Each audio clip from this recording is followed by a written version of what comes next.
Pemirsa, diduga akibat hilang kendali, sebuah mobil mewah ringsek setelah menabrak tiang lampu jalan dan pot besar yang berada di pinggir Jalan Sudirman Menteng, Jakarta Pusat. Pengemudi yang mengalami luka-luka langsung dibawa ke rumah sakit terdekat. Sebuah mobil sedan sport rusak parah pada bagian depannya usai menabrak tiang lampu di Jalan Sudirman Menteng, Jakarta Pusat.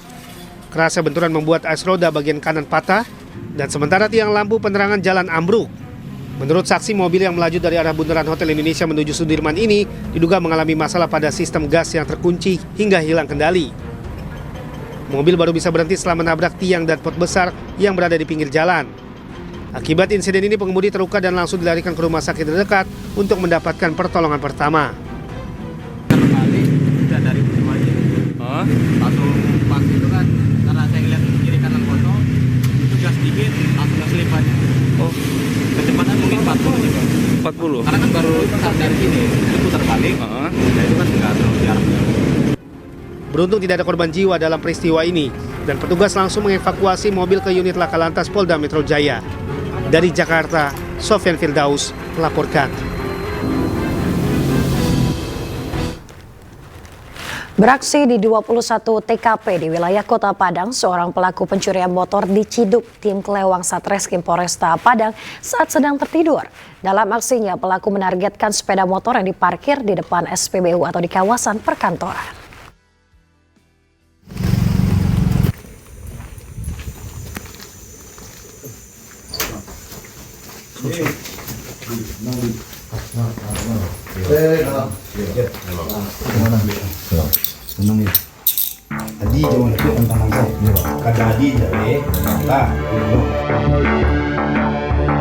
Tim Kelewang Satreskrim Polresta Padang langsung bergerak cepat menuju tempat keberadaan pelaku pencurian motor yang berada di daerah Pau, Kota Padang.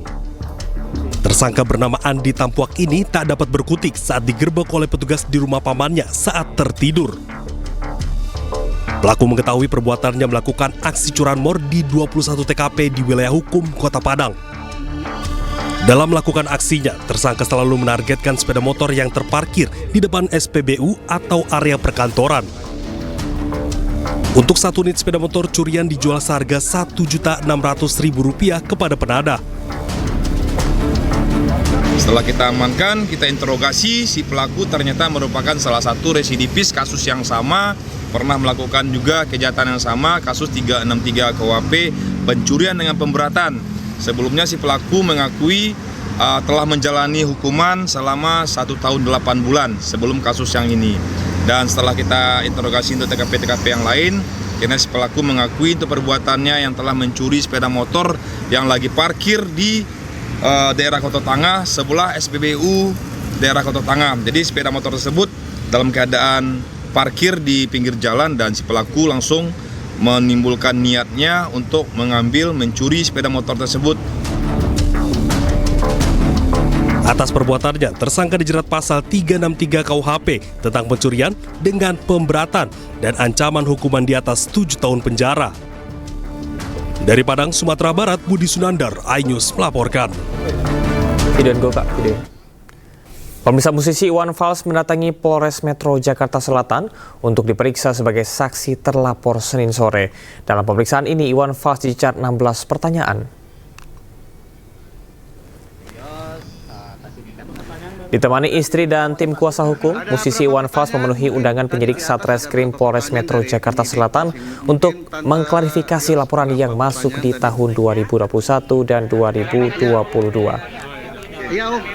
Adapun saat dikonfirmasi, pentolan OI atau orang Indonesia ini tak menjelaskan secara detail. Ia mengaku dicecar 16 pertanyaan oleh penyidik. Diketahui sang musisi melaporkan Indra Bonaparte, pendiri Ormas Orang Indonesia, ke Polda Metro Jaya atas kasus pencemaran nama baik pada November 2021. Namun Indra melapor balik istri Iwan Fals, Rosiana Listanto, atas tuduhan dugaan pemalsuan akta pendirian pada Maret 2022. Tante Yos kasih tiket baik menghadiri undangan wawancara ya Tante Dono. Itu untuk memberikan klarifikasi dan memberikan keterangan yang dibutuhkan oleh penyelidik untuk perkara yang sebenarnya sudah cukup lama ya. dari tahun 2021 kalau nggak salah. Coba ditanya-tanya kayak gitu sama juga sama Mas ya. Udah ada di jempol masing-masing. Ada Iwan sendiri berapa pertanyaan? Waduh, berapa tadi itu? Berapa ya? 16 mungkin 15. Harapannya apa Harapannya? Harapannya sehat semuanya deh. Ya. Terima kasih Om. Polisi berhasil menangkap 7 tahanan yang kabur dari rutan Polres Parigi Motong, Sulawesi Tengah. 7 tahanan tersebut kabur pada 31 Januari lalu ditembak saat ditangkap.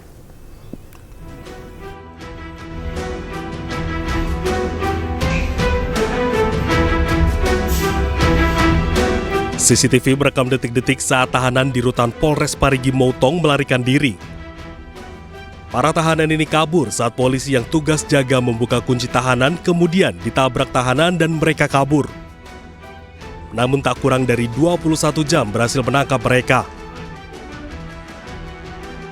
Kabid Humas Polda Sulawesi Tengah, Kombes Pol Joko Winartono mengatakan ketujuh tahanan yang melarikan diri tersebut merupakan tahanan kasus pencurian dan narkoba. 7 tahanan yang melarikan diri, 6 diantaranya terlibat kasus narkoba dan 1 perkara tindak pidana umum. Alhamdulillah, upaya pencarian dilakukan Polres Parimo kurang dari 1 kali 24 jam. Ketujuh tahanan tersebut berhasil diamankan kembali. Para tahanan yang kabur ini kini ditahan setelah mendapat timah panas dari polisi. Dari Parigi Motong, Sulawesi Tengah, Jamie Hendrik, iNews melaporkan. Pemirsa, seorang pemuda nekat menganiaya seorang penjual gorengan di Lumajang, Jawa Timur. Aksi ini dilakukan pelaku karena pelaku tak terima sang adik dianiaya oleh korban.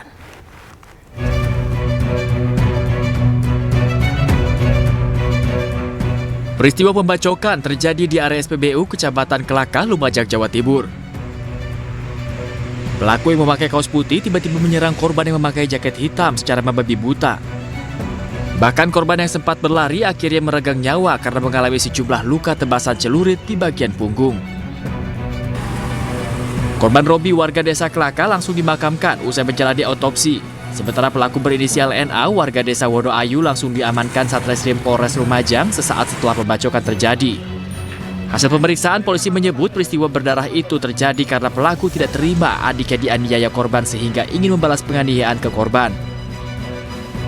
Tersangka mendatangi korban di suatu tempat di TKP yang tadi sudah saya sebutkan dan menanyakan siapa yang melakukan upaya perbuatan penganiayaan terhadap adiknya. Nah, korban kemudian menyampaikan bahwa yang bersangkutanlah yang melakukan, kemudian terjadi duel. Nah, di sini makanya bisa dilihat ada 2 alat bukti berupa senjata tajam, 1 milik korban, 1 milik tersangka. Seorang lansia di Tangerang Selatan, Banten meninggal dunia diduga akibat kelelahan usai mengantri berjam-jam untuk membeli LPG 3 kg. Korban langsung jatuh pingsan sesampainya di rumah.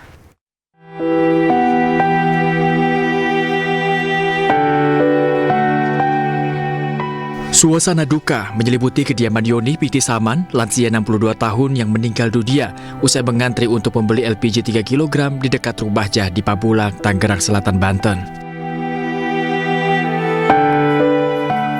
Korban sempat pulang ke rumah untuk mengambil KTP, lalu kembali lagi menuju lokasi antrean. Sesampainya di rumah sambil membawa tabung gas melon yang didapatnya dengan susah payah, korban jatuh pingsan. Keluarga langsung membawanya ke rumah sakit, namun naas, nyawa korban tidak tertolong. Ketemu saya di depan, saya tanya, "Po mau kemana?" "Gue mau ngantri gas nih, bawa tabung gas 2, masih kosong kan. Tapi gue disuruh pulang lagi." "Emang apa, Po?" "Disuruh ngambil KTP." "Ribet banget sekarang mah pakai KTP," kata dia gitu. Udahlah saya pulang, bayar sayur, dia jalan berangkat. Pas gitu yang punya laundry di depan ke rumah. Kini jasad korban telah dimakamkan tidak jauh dari kediamannya. Keluarga mengaku ikhlas atas kepergian korban. Polisi dari sektor Pamulang dan Polres Tangerang Selatan pun telah mendatangi rumah Yoni guna menyampaikan ucapan rasa duka dan mengetahui informasi kematian atau tewasnya Nenek Yoni. Sejumlah saksi pun juga telah diperiksa oleh kepolisian, termasuk diantaranya keluarga korban dan lainnya. Dan dapat saya informasikan juga saat ini sejumlah pelayat pun masih terus mendatangi kediaman almarhum dari Nenek Yoni sendiri guna menyampaikan ucapan rasa duka mendalam. Dari Tangerang Selatan, Banten, Nunung Purnomo, iNews melaporkan. Pemirsa, proses pembongkaran puluhan warkop dan pedagang kaki lima di area Stadion Gelora Bangkalan, Jawa Timur diwarnai kericuhan. Upaya pembongkaran dilakukan karena warkop dan PKL di lokasi tersebut dinilai menjadi sumber masalah sosial.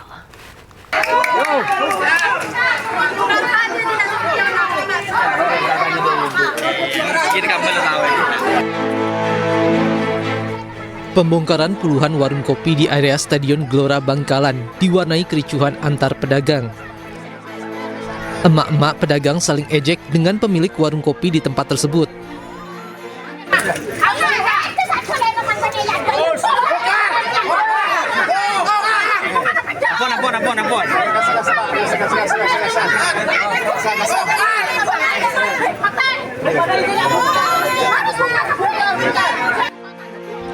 Kedua pihak saling tuding sebagai penyebab masalah, sehingga akhirnya warung kopi dan lapak PKL lainnya dibongkar paksa oleh Pemkab Bangkalan.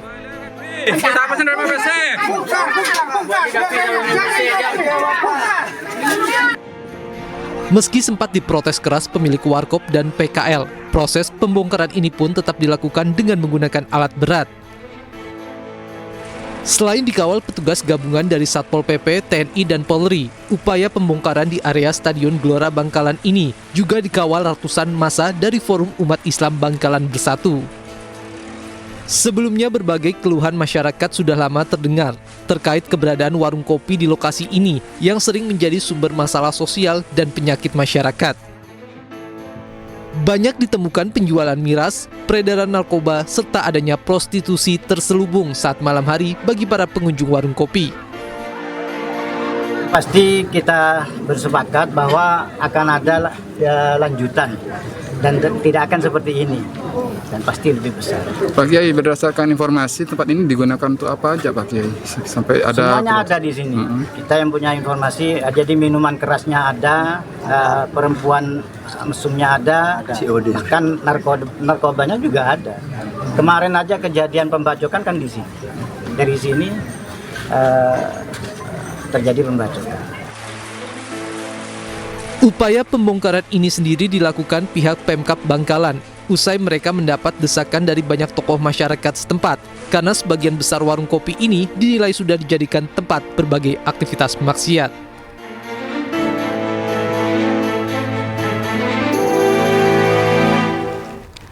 Pemirsa, aksi unjuk rasa pedagang kaki lima di Yogyakarta diwarnai ketegangan dengan petugas. Dalam aksinya, PKL menuntut agar Pemda transparan dalam pembongkaran dan juga pengundian lapak pedagang.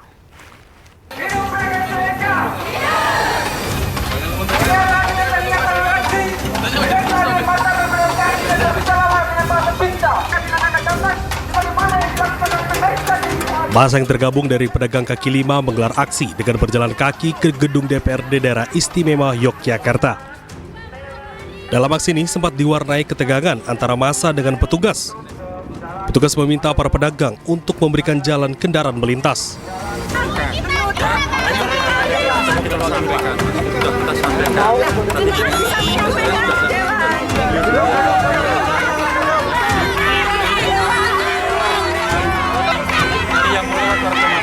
Dalam orasinya, pengunjuk rasa menuntut adanya transparansi terkait relokasi dan melibatkan para PKL dalam mengambil kebijakan. PKL juga memprotes adanya dugaan kecurangan dalam pengundian lapak di tempat relokasi. Teman-teman PKL Teras Malioboro 2 ini tidak pernah sama sekali dilibatkan dalam proses relokasi. Yang artinya itu secara tidak langsung menyalahi aturan dari demokrasi itu sendiri. Sayangnya praktek yang dilakukan dalam pengambilan kebijakan oleh provinsi ini tidak memenuhi prinsip-prinsip demokrasi yang dipartisipasi. Untuk itu kami juga menuntut adanya jaminan hidup di mana teman-teman PKL Teras Malioboro 2 yang hari ini direlokasi ke Tandan dan Baskelan sangat kesusahan dalam mengakses modal untuk mendisplay kembali dagangannya, itu membutuhkan modal lagi, betul tidak kawan-kawan? Mereka juga menuntut dana jaminan hidup karena tidak adanya penghasilan di lokasi berjualan yang baru. Sementara itu, para pedagang juga mengancam akan kembali menggelar aksi dengan melibatkan massa yang lebih banyak apabila tuntutan mereka tidak dipenuhi. Dari Yogyakarta, Gunanto Farhan, iNews melaporkan.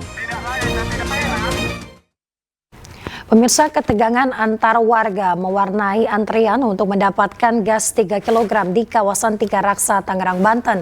Dalam unggahan media sosial, warga menyebut kelangkaan gas terjadi usai pemerintah mengeluarkan aturan baru yang melarang pengecer menjual gas 3 kg.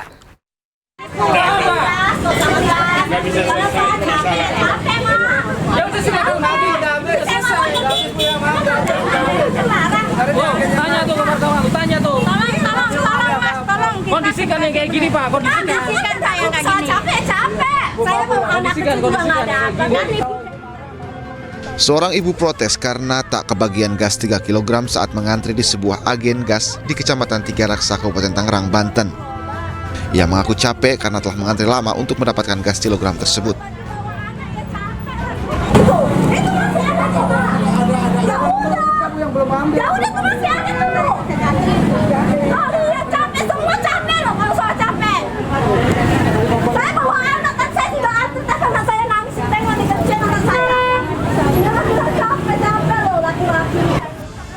Keributan selesai setelah pemilik pangkalan menjelaskan pasokan gas 3 kg dibatasi oleh Pertamina. Untuk mendapatkan gas 1 kg ini, warga Kecamatan Tiga Raksa harus mengantre berjam-jam. KTP jangan lupa, KTP. Wajib nunjukin KTP ya. Satu.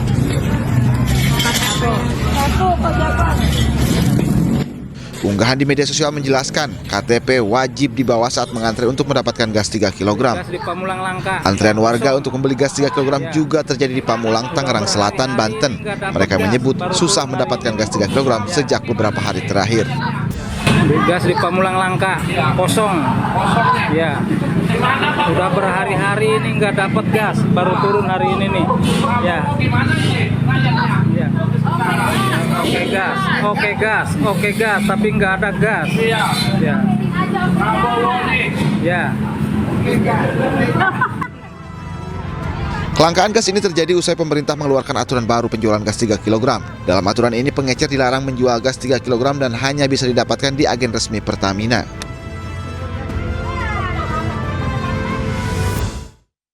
Pemirsa, puluhan warga rela antre panjang demi mendapatkan 2 tabung gas dengan harga murah di SPBU Kedoya, Jakarta Barat.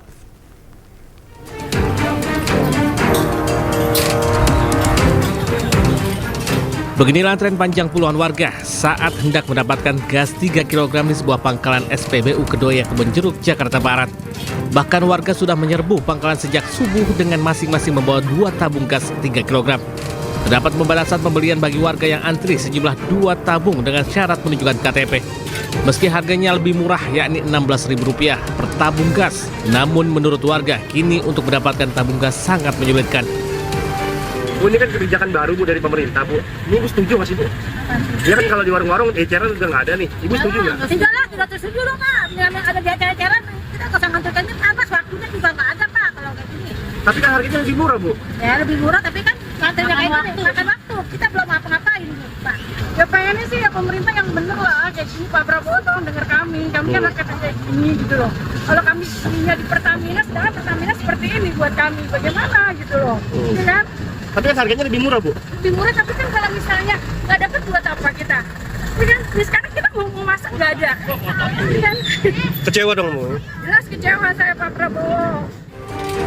Diketahui pemerintah melalui Kementerian Energi dan Sumber Daya Mineral (ESDM) memastikan bahwa mulai 1 Februari 2025 penjualan LPG 3 kg atau gas melon tidak lagi diperbolehkan lagi di tingkat pengecer. Kebijakan ini bertujuan agar pendistribusian gas 3 kg lebih tepat sasaran dan mengurangi potensi penyelewengan subsidi. Di Jakarta, Miftahul Gani melaporkan. Menteri ESDM Bahlil Lahadalia memastikan tidak ada kelangkaan LPG 3 kg di pasaran. Sementara itu pemirsa, anggota Komisi 6 DPR Herman Hairon mendesak pemerintah mengkaji ulang larangan pengecer menjual gas melon karena menyulitkan masyarakat. Itu masih ada coba. Yang belum ambil. Ya udah tuh masih ada dulu. Oh iya capek, semua capek loh kalau soal capek. Saya bawa anak kan, saya sudah antar tas anak saya nangis, tengok di kecil anak saya.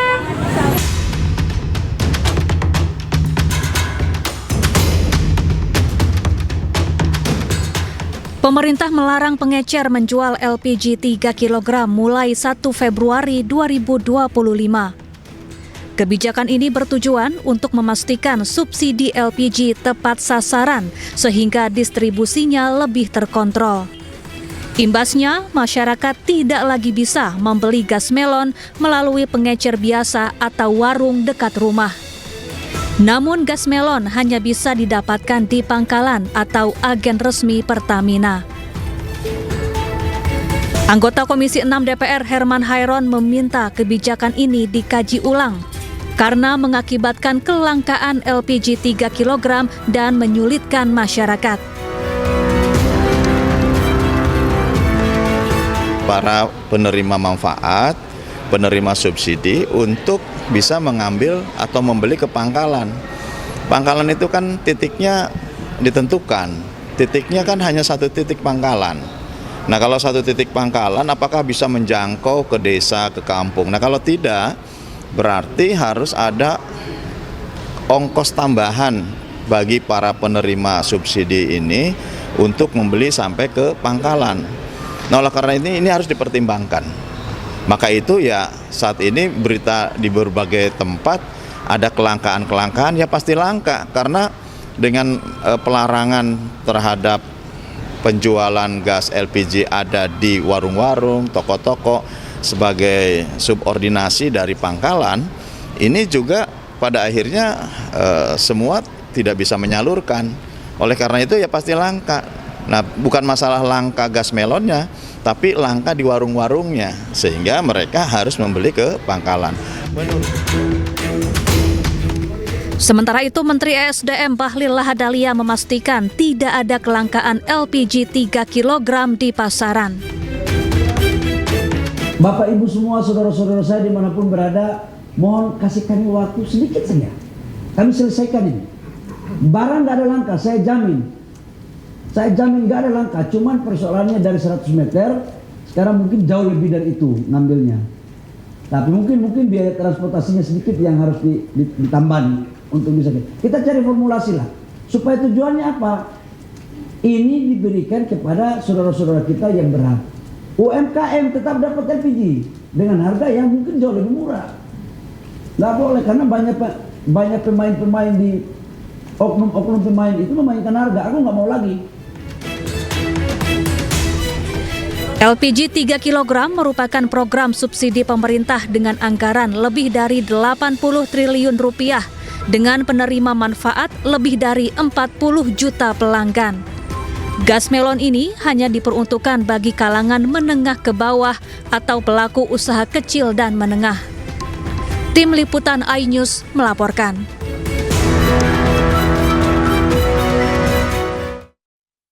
Proses evakuasi dua pekerja bangunan yang nyaris tewas usai tertimpa material bangunan saat melakukan bongkar muat dari dalam kontainer di Jalan Karet Pasar Baru Barat, Tanah Abang, Jakarta Pusat berlangsung dramatis.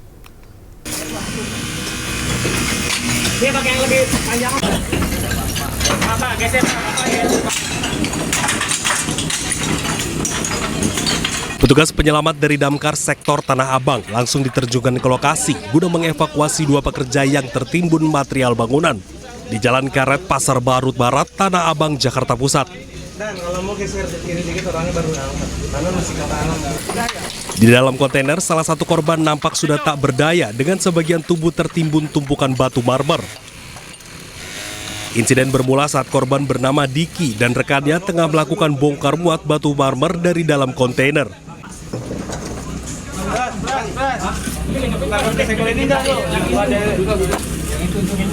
Tumpukan batu marmer seketika ambruk usai besi penyangganya patah. Diduga posisi truk trailer yang terparkir di jalan agak menurun, membuat posisi tumpukan marmer tidak stabil. Hingga akhirnya ambruk dan menimpa korban yang berada di dalam kontainer. Sementara rekannya yang berada di luar kontainer juga sempat tertimpa, namun hanya mengalami luka ringan. Ini bukan terjadi di gedung, tapi ini terjadi di mobil kontainer yang sedang menurunkan bongkar muat marmer, tapi ternyata marmer itu merubuhi atau pecah menimpa 2 karyawan. Tumpukan marmer dengan bobot yang cukup berat menyulitkan proses evakuasi. Selang setengah jam kemudian, petugas akhirnya berhasil mengevakuasi korban dengan menggunakan sejumlah peralatan pendukung. Korban harus dilarikan ke Rumah Sakit Minto Harjo, Bendungan Hilir karena mengalami patah kaki sebelah kiri. Dari Jakarta Pusat, Rani Sanjaya, iNews melaporkan. Terima kasih, Anda masih di iNews Pagi bersama saya Camar Heda dan Yasmin Atania. Ribuan tenaga honorer menggelar demo di depan gedung DPR MPR. Para honorer menuntut pemerintah untuk menuntaskan database Badan Kepegawaian Negara yang hingga tahun 2025 tak kunjung dituntaskan.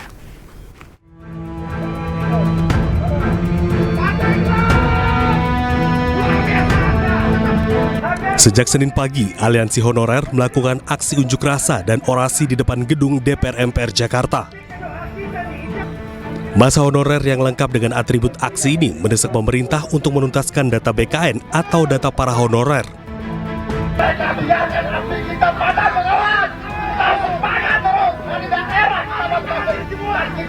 Penuntasan data tersebut semula ditargetkan selesai tahun 2024, namun hingga tahun 2025 tak kunjung dituntaskan. Para tenaga honorer juga menolak surat edaran Kemenpan RB nomor 16 tahun 2025 yang menyebut gaji honorer sama dengan P3K. Teman-teman itu Mbak, ada yang 18 tahun, 20 tahun, 30 tahun honornya 250.000. Kan begitu? Maka kami sepakat pergerakan aksi ini satu, untuk mengawal Undang-Undang nomor 20 tahun 2023. Kita tolak edaran Kemenpan RB nomor 16 tahun 2025. Karena itu bukan solusi. Karena itu bukan jawaban. Kami hanya minta kepastian sesuai dengan amanah undang-undang. Yang datang ke sini bukan berarti kami menginginkan apa-apa. Kami hanya meminta janji sesuai undang-undang. Mohon izin Pak Prabowo, Bapak Presiden yang terhormat, Bapak sudah menyampaikan, sudah tersebar luas di media. Semua mendengarkan, Bapak mengatakan untuk mengangkat semua honorer. Maka kami juga meminta kepastian hukum sesuai dengan amanah Undang-Undang nomor 20 tahun 2023. Tapi jangan jawab itu dengan 6 edaran Kemenpan RB nomor 16 tahun 2025, Pak. Kami ini tuntaskan. Setelah itu terserah negara mau membuka CPNS seperti apa, terserah. Supaya kami tidak menumpuk. Masa berharap pemerintah memperhatikan kesejahteraan honorer yang kerap diabaikan hingga berpuluh-puluh tahun. Dari Jakarta Pusat, Rani Sanjaya, iNews melaporkan. Pemirsa, bocah perempuan berusia 7 tahun hilang diterkam buaya di Pangkal Pinang, Bangka Belitung. Warga sempat melihat buaya menyeret korban ke air.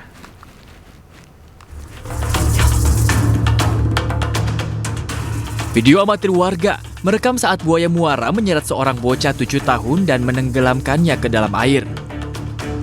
Kejadian ini terjadi di perairan Muara Pangkal Balam, Kota Pangkal Pinang, Provinsi Kepulauan Bangka Belitung. Peristiwa naas itu terjadi saat korban pergi memancing bersama kakaknya di sekitar lokasi kejadian. Saat korban sedang asik bermain di pinggir sungai, tiba-tiba seekor buaya langsung menerkam dan menyeretnya ke dalam air. Setelah mendapat laporan keluarga korban, tim SAR gabungan langsung mencari korban. Beberapa kali korban masih di mulut buaya dan sempat terlepas, namun kembali diterkam kembali dan itu menjadi sangat sulit untuk kita lakukan evakuasi. Hingga kini tim gabungan masih melakukan pencarian terhadap korban dengan mengerahkan kapal dan perahu karet. Dari Pangkal Pinang, Bangka Belitung, Haryanto, iNews melaporkan. Ombudsman Republik Indonesia merilis hasil investigasi atas prakarsa sendiri terkait dengan polemik pagar laut yang terjadi di Kabupaten Tangerang, Banten.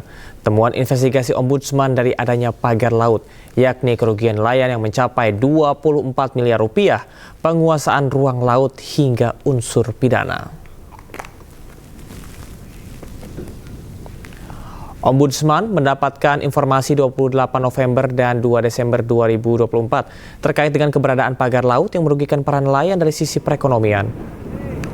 Kepala Perwakilan Ombudsman Provinsi Banten dalam bentuk fungsi pengawasannya melakukan investigasi sejak 19 Desember 2024. Pihaknya telah menemukan kerugian nelayan sebesar 24 miliar rupiah. Terdapat indikasi adanya penguasaan ruang laut sebesar 370 hektar di Kohort Tangerang, 263 bidang telah terbit dan 50 bidang telah dicabut melalui mekanisme Contractious Actus, dan terdapat upaya pengajuan seluas 1.415 dari 16 desa di 6 kecamatan. Ombudsman juga mendapati unsur pidana terkait dengan pagar laut, yakni pagar yang tak berizin, potensi dampak lingkungan yang mengganggu ketertiban umum, merugikan masyarakat, upaya penguasaan ruang laut, serta peredaran 2 surat diduga palsu.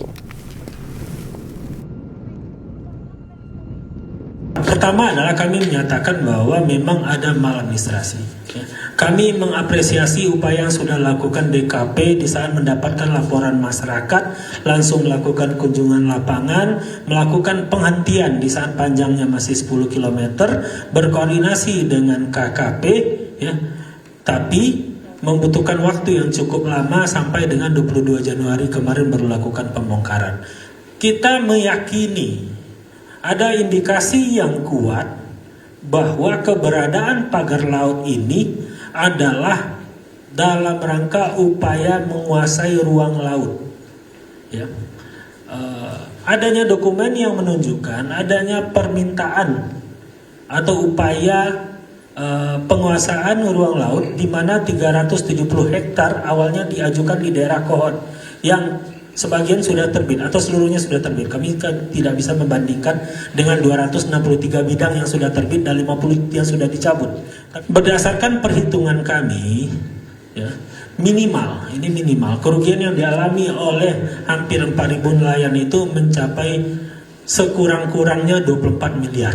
Sekurang-kurangnya, karena ada berbagai asumsi itu dari jumlah bahan bakar yang bertambah antara 4 sampai 6 liter solar per hari, lalu hasil tangkapan yang berkurang, kerusakan kapal yang kita hitung adalah pada angka, sehingga minimal itu angkanya adalah 24 miliar sampai dengan dilakukannya pembongkaran.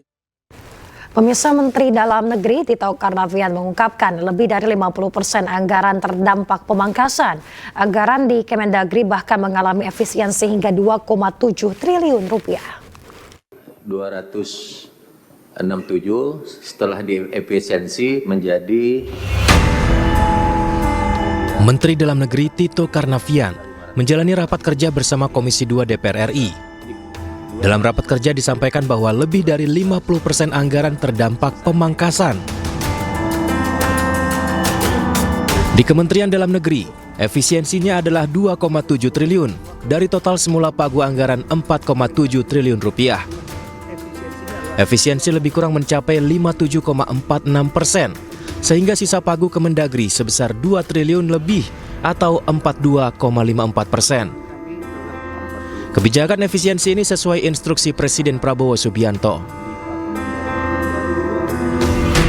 Ada instruksi Presiden Republik Indonesia nomor 1 2005 tanggal 22 Januari tentang efisiensi belanja dalam pelaksanaan APBN dan APBD tahun anggaran 2025. Jadi APBN diperintahkan untuk melakukan efisiensi, demikian juga APBD. Khusus dan tidak lanjuti dengan lebih detail dengan surat Menteri Keuangan tanggal 24 Januari. Sesuai SK Menteri Keuangan, ada sejumlah item yang diefisiensikan, yaitu alat kantor 90%, seremonial 56%, rapat dan seminar 45%, kemudian kajian serta analisis 51,5%, diklat dan bimtek 29%, honor kegiatan dan jasa profesi 40%, serta belanja lainnya 59,1%. Dalam World Leader Summit on Children Rights, Presiden kelima Megawati Soekarno Putri bertemu dan berdiskusi singkat dengan Al Gore, wakil Presiden era Bill Clinton. Dalam kesempatan tersebut, Megawati sempat membahas kondisi terkini di Los Angeles pasca diterjang kebakaran hebat.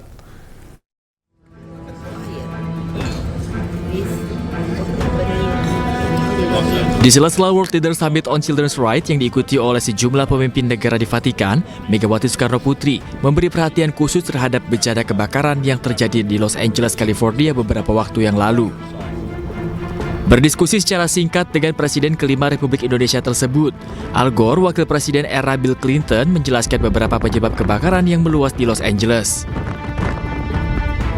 So I will tell you what the scientists tell me. The heat trapped in the Earth system is disrupting the water cycle, and they have something called hydroclimate whiplash. We had in Los Angeles had 2 extremely wet winters in a row that supercharged the vegetation, and then last March the rain stopped, and so they've had 10 months of drought, no rain, and so all the vegetation that grew out of control dried out and became fuel for the fires. Dalam kesempatan yang sama, Megawati turut mengimbau kepada BMKG untuk melakukan langkah-langkah antisipasi terhadap berbagai macam bencana yang mengancam di tanah air, termasuk kebakaran yang mungkin terjadi akibat perubahan iklim. Hal ini senada dengan apa yang disampaikan Megawati saat menjadi panelis di World Leader Summit on Children's Rights, yang juga menyinggung soal perubahan iklim yang mengancam kelangsungan hidup umat manusia dan bumi, terutama anak-anak. Dari Vatikan, Gede Satria, iNews melaporkan. Presiden Prabowo Subianto meminta kementerian, lembaga untuk efisiensi anggaran hingga 256,1 triliun. Meski demikian, tercatat sebanyak 17 kementerian dan lembaga negara yang tidak terkena pemangkasan anggaran. Saya tegaskan kembali bahwa hal-hal di luar itu yang bersifat seremoni, upacara, merayakan ulang tahun ini, ulang tahun itu, hari ini, hari itu, kita tidak anggarkan. Penghematan anggaran diperlukan untuk membiayai program-program pemerintahan Prabowo Gibran, salah satunya untuk program makan bergizi gratis. Prabowo pun mengeluarkan instruksi Presiden nomor 1 tahun 2025. Perjalanan dinas dikurangi. Saya potong setengah. Dengan setengah kita bisa menghemat 20 triliun lebih. Kalau kita hitung 20 triliun, berapa puluh ribu sekolah, gedung sekolah bisa kita perbaiki.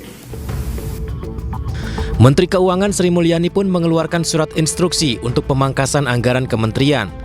Meski efisiensi gencar dilakukan di sejumlah kementerian, namun pemerintah pastikan tidak akan menyentuh belanja pegawai maupun bantuan sosial atau bansos. Saat ini bahkan kami melakukan lagi adjustment agar makin tajam berbagai penyesuaian anggaran di kementerian dan lembaga yang diinstruksikan oleh Bapak Presiden sedang berjalan. Tujuannya agar birokrasi makin efisien dan kegiatan serta penggunaan uang negara APBN betul-betul bisa langsung dinikmati masyarakat. Meski demikian, ada beberapa kementerian dan lembaga yang tidak kena pemangkasan anggaran. Tercatat ada 17 kementerian dan lembaga yang anggarannya tetap utuh, di antaranya Kementerian Koordinator Bidang Politik dan Keamanan dengan anggaran 268,2 miliar rupiah. Kementerian Pertahanan memiliki anggaran 166,2 triliun rupiah. Kementerian Ekonomi Kreatif, Badan Ekonomi Kreatif dengan anggaran 279,6 miliar rupiah. Majelis Permusyawaratan Rakyat atau MPR memiliki anggaran 969,2 miliar rupiah. Dewan Perwakilan Rakyat atau DPR dengan anggaran 6,6 triliun rupiah.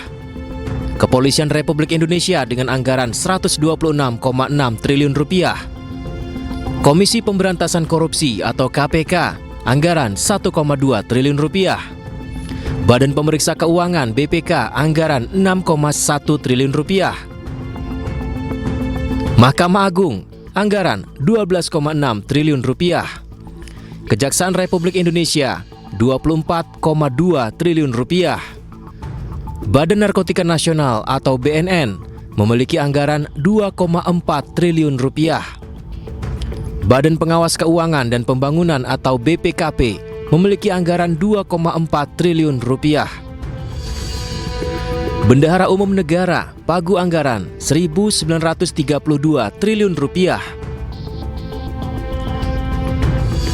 Sementara Badan Intelijen Negara atau BIN memiliki anggaran 7 triliun rupiah.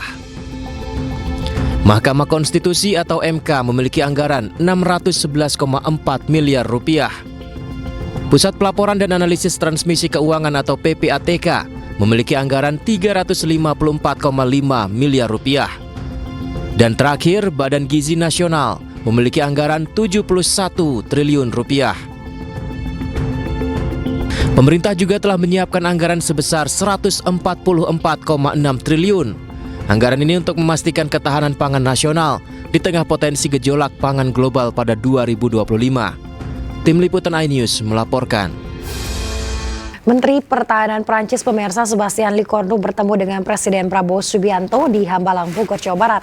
Pertemuan ini membahas tantangan geostrategis dan juga hubungan pertahanan bilateral antara Indonesia dan juga Prancis.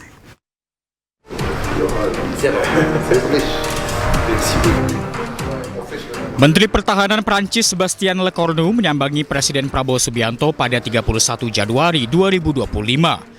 Pertemuan dilakukan di kediaman Prabowo di Hambalang, Bogor, Jawa Barat. Lecornu mengatakan pertemuan itu untuk menjaga hubungan bilateral yang kuat antara Indonesia dan Prancis yang peringatan ke-75 tahunnya akan dirayakan pada tahun ini. Dalam pertemuan itu, Menteri Pertahanan Prancis juga memberikan kenang-kenangan sebuah helm pilot tempur Angkatan Udara Prancis berwarna hitam bertuliskan nama Prabowo Subianto. Diketahui hubungan bilateral Indonesia-Prancis di bidang pertahanan meliputi kerjasama pengadaan alutsista, transfer teknologi, serta pengembangan industri pertahanan.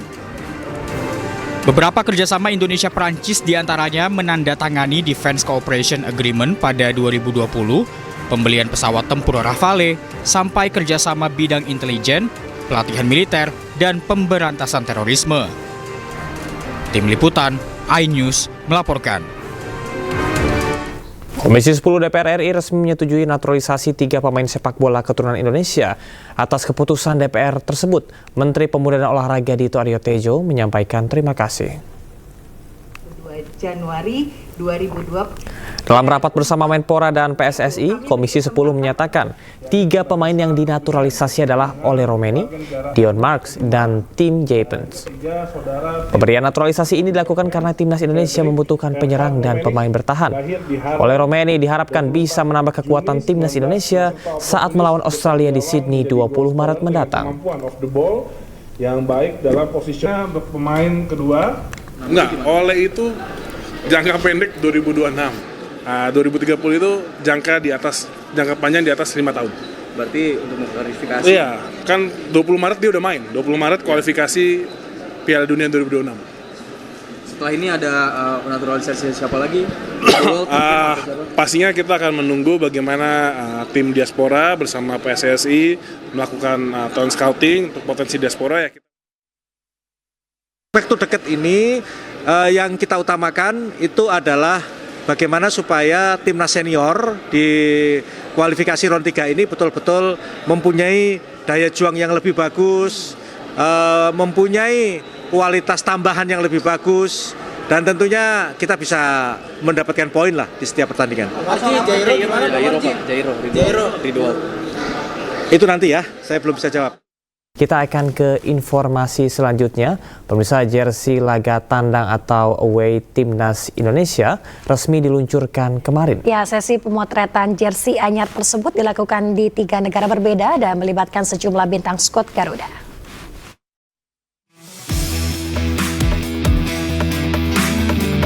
Inilah jersey resmi Timnas Indonesia untuk laga tandang atau away yang diluncurkan hari Senin. Dominan warna putih dengan aksen warna hitam dan abu-abu sebagai pembeda. Pada bagian abu-abu tampak jelas ornamen bunga Edelweiss, gunung, dan Garuda. 3 elemen yang mewakili tema besar Indonesia Pusaka. Dalam jersey away Timnas Indonesia terbaru, latar dalam lambang perisai Garuda juga berwarna hitam. Sementara warna kaos kaki juga senada, dominan putih dengan aksen hitam dan abu-abu menyesuaikan masukan pemain. Sesi pemotretan untuk jersey away anyar Timnas Indonesia melibatkan sejumlah bintang skuad Garuda. Mulai dari Tom Hey, Ragnar Oratmangun, Sandy Walsh, Calvin Verdong, Miss Hilgers, dan Sei Patinama. Pemotretan dilakukan di 3 negara berbeda.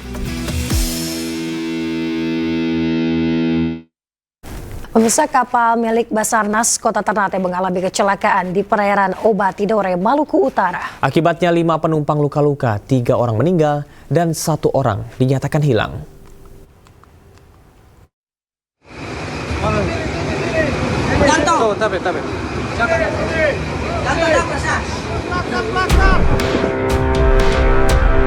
Kapal pencarian RIB 04 milik Basarnas Ternate kecelakaan saat akan melakukan pencarian terhadap 2 nelayan yang dikabarkan hilang. Kapal mengangkut 11 orang yang terdiri dari 7 personil dari Basarnas, 3 anggota Polairut Polda Maluku Utara, dan 1 orang jurnalis Metro TV. Disampaikan sebelumnya bahwa peristiwa berawal dari upaya evakuasi mencari 2 nelayan yang dikabarkan hilang. Namun saat mendekat, terjadi pecah di lambung kapal tim SAR. Kecelakaan menewaskan 3 orang, yakni 2 personil Basarnas atas nama Rizky Esa, Fadli Umagapi, dan 1 personil anggota Polairut Baratu Mardi Haji. Sementara korban hilang yakni Sahril Helmi, jurnalis Metro TV. 1 korban wartawan yang hilang, kemudian apakah nanti pencarian? Sampai saat ini masih belum. Masih pencariannya, Jenderal? Ya, masih terus dilakukan pencarian. Berupaya untuk melakukan evakuasi terhadap nelayan yang mati mesin di tengah laut. Begitu mendekati, ini terjadi pecah di lambung kapal yang digunakan, kapal SAR yang digunakan, sehingga beberapa penumpang terpental dan mengakibatkan juga meninggalnya anggota kami. Saat ini tim SAR gabungan terus melakukan pencarian terhadap korban yang merupakan jurnalis Metro TV, Sahril Helmi. 1 orang dalam pencarian yaitu dari teman-teman media. Korban selamat ada 7 orang, 3 orang dinyatakan meninggal dunia, 2 orang dari personil kami kantor pencarian pertolongan Ternate, 1 orang dari personil dinas Polairut Polda Maluku Utara. Atas perintah Mabes Polri dan usulan Kapolda, gugurnya 1 personil anggota Polairut Baratu Mardi Haji mendapat kenaikan pangkat luar biasa menjadi Baraka. Sementara itu sejumlah korban selamat sudah mendapat perawatan di rumah sakit. Dari Ternate, Maluku Utara, Ismail Sangaji, iNews melaporkan. Satgas Operasi Damai Kartens 2025 berhasil menangkap salah satu anggota kelompok kriminal bersenjata. Tersangka atas nama Okoni Sip alias Nixon Matuan ditangkap di Kabupaten Yalimo.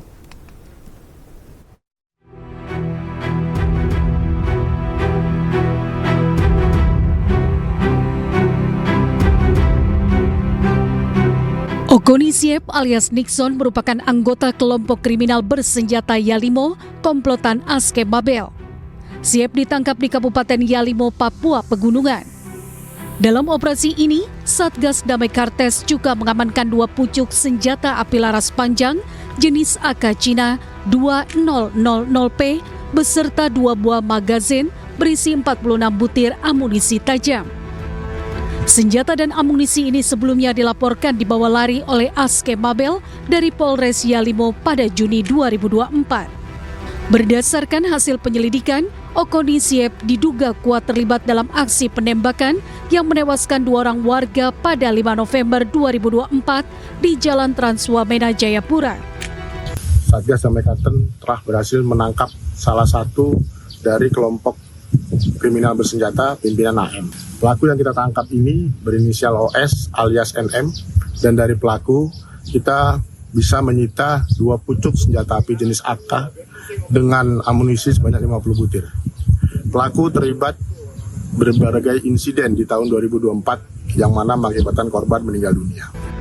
Setelah penangkapan Okoni Siep, aparat kini memburu keberadaan Aske Mabel dan kelompoknya yang diperkirakan masih bersembunyi di Yalimo.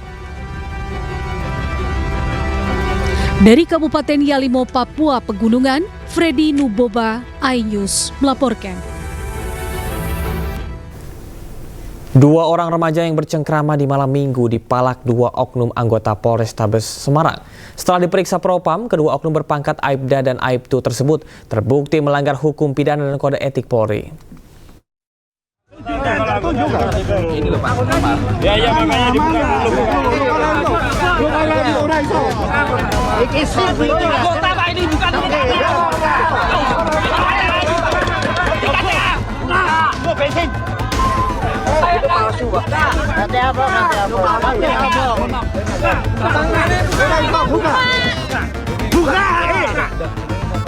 Dua anggota polisi bersama seorang warga sipil hendak dikeroyok warga usai memeras 2 orang remaja yang berada di dalam mobil di Jalan Telaga Mas, Semarang, Jawa Tengah. Korban yang tak memiliki uang sebesar 2,5 juta rupiah yang diminta para pelaku kemudian meminta diantarkan ke ATM di Jalan Hasanuddin, Semarang. Usai menyerahkan uang, korban perempuan yang masih berumur 17 tahun berteriak dan memicu warga untuk mendekat dan memaksa kedua anggota polisi untuk keluar dari mobil. Korban tersebut dalam kondisi berhenti di pinggir jalan dan berdua di dalam mobil. Kemudian petugas anggota itu menghampiri mobil itu, kemudian disampaikan bahwa tindakan yang dilakukan adalah tindakan pelanggaran pidana, sehingga anggota tersebut meminta sejumlah uang untuk bahasanya untuk dari proses hukum. Saat ini Kapolrestabes Semarang menetapkan ketiga pelaku sebagai tersangka karena terbukti melakukan tindak pidana pemerasan serta melanggar kode etik Polri. Dari Semarang, Jawa Tengah, Kristadi, iNews melaporkan. Ketegangan antar warga mewarnai antrian untuk mendapatkan gas 3 kg di kawasan Tiga Raksa, Tangerang, Banten. Dalam unggahan media sosial, warga menyebut kelangkaan gas terjadi usai pemerintah mengeluarkan aturan baru yang melarang pengecer menjual gas 3 kg.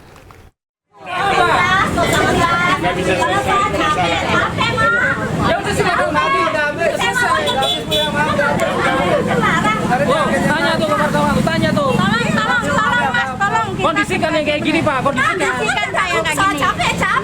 Saya mau anak kecil juga nggak ada. Seorang ibu protes karena tak kebagian gas 3 kg saat mengantri di sebuah agen gas di Kecamatan Tiga Raksa, Kabupaten Tangerang, Banten.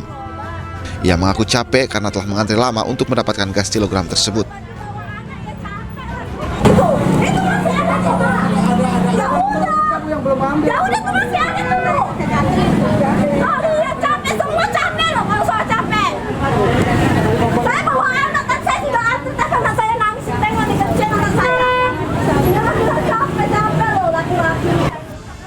Keributan selesai setelah pemilik pangkalan menjelaskan pasokan gas 3 kg dibatasi oleh Pertamina.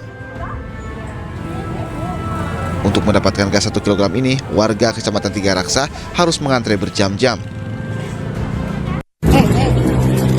KTP jangan lupa, KTP. Wajib nunjukin KTP ya. Satu.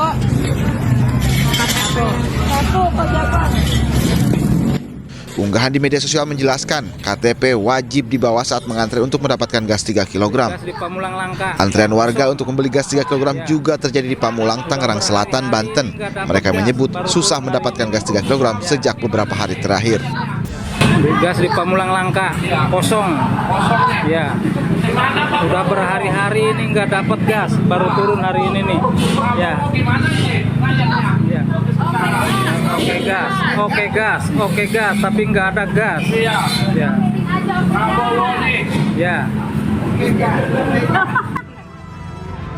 Kelangkaan gas ini terjadi usai pemerintah mengeluarkan aturan baru penjualan gas 3 kg. Dalam aturan ini pengecer dilarang menjual gas 3 kg dan hanya bisa didapatkan di agen resmi Pertamina.